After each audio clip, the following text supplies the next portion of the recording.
তাআলা কিয়ামতের কঠিন ময়দানে যেদিন স্বামী স্ত্রীকে চিনবে না, স্ত্রী স্বামীকে দেখে পালিয়ে যাবে, বন্ধু বন্ধুরে চিনবে না, পীর সাহেব মুরিদরে চিনবে না, মুরিদ পীর সাহেবরে চিনবে না, দলের কর্মী তার নেতারে চিনবে না, নেতা তার কর্মীরে চিনবে না, বন্ধু বন্ধুরে দেখে পালাবে।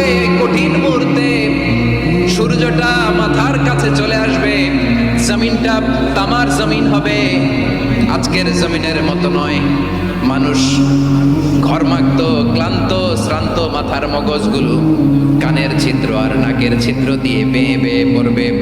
বিশ্বনবী ফরমান, ময়দানে 7 শ্রেণীর ব্যক্তিকে রব্বুল আলামিন তার আরশের নিচে ছায়া দিবেন। তার মধ্যে প্রথম শ্রেণীর ব্যক্তি হলো ইমামুন আদিল। ইমামুন আদিল, ন্যায়পরায়ণ শাসক, যে ইনসাফের সাথে বিচার করে, যে জাস্টিস সমাজে সার্ভ করে, যে সুশাসন নিশ্চিত করে, ওই ইমামুন আদিল। আদিল শব্দটা বুঝছেন না? ইন্নাল্লাহা ইয়া'মুরু বিল আদল, পাইছেন? আদিল। 7 শ্রেণীর ব্যক্তিকে আল্লাহ তাআলা সুশীতল আরশের নিচে ছায়া দিবেন, যেদিন তার দেয়া ছায়া ছাড়া কোনো ছায়া থাকবে না। এর প্রথম হচ্ছে ইমামুন আদিল, ন্যায়পরায়ণ শাসক। চিল্লায় বলেন সুবহানাল্লাহ।